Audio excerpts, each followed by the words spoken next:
Eh bien bonjour à tous et à toutes, c'est Vincent de la chaîne Vincent Astrophotographie et aujourd'hui on se retrouve pour une petite vidéo, soirée astrophoto.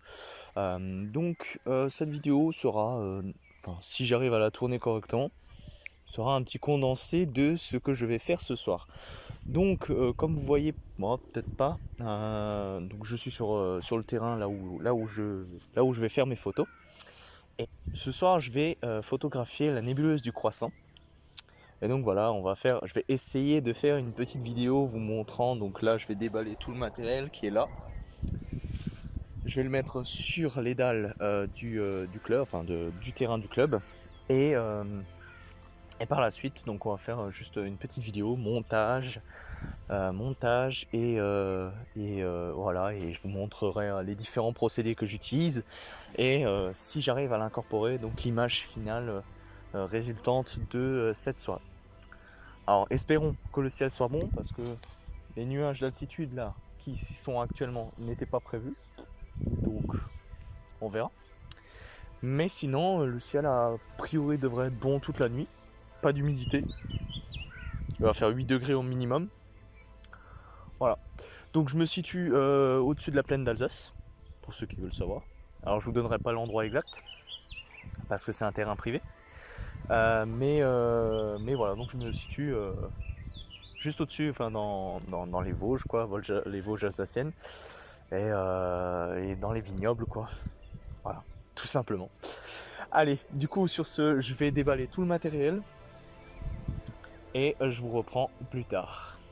Petite voix off pour vous prévenir, donc du coup, que en fait, l'image finale, elle n'est pas aussi, comment dire, aussi impressionnante que ce que je m'imaginais.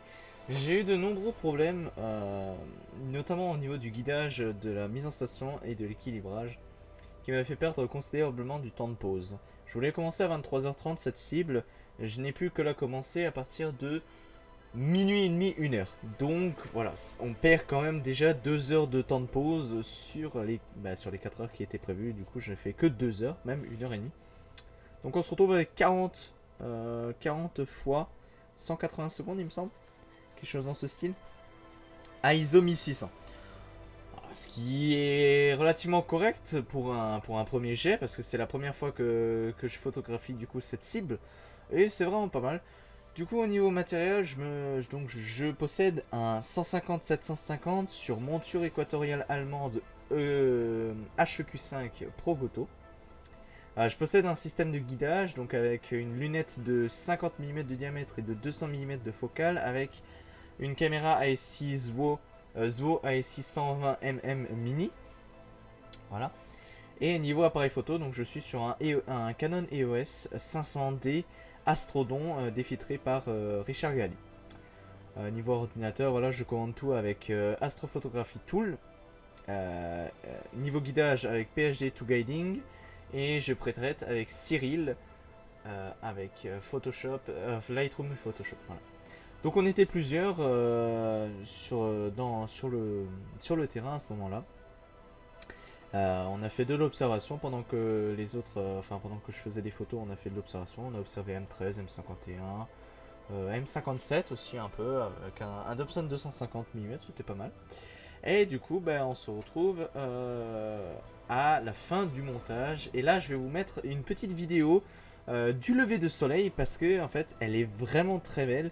Et c'était quand je quand je quand je rentrais chez moi en fait je suis parti du terrain vers 5h 5h30 et 6h 6h 6h15 il y avait le lever du soleil et du coup je me suis arrêté au bord de la route, j'ai posé le trépied avec l'appareil photo et j'ai filmé le lever du soleil.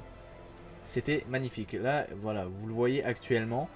euh, Franchement, je me suis dit, il faut pas que je le rate ça, parce que je l'avais déjà essayé une fois quand j'étais en montagne. Ça n'avait pas bien réussi parce que c'était flou. Là maintenant, c'est magnifique et je voulais le partager. Donc on se retrouve tout de suite pour le résultat de mon image.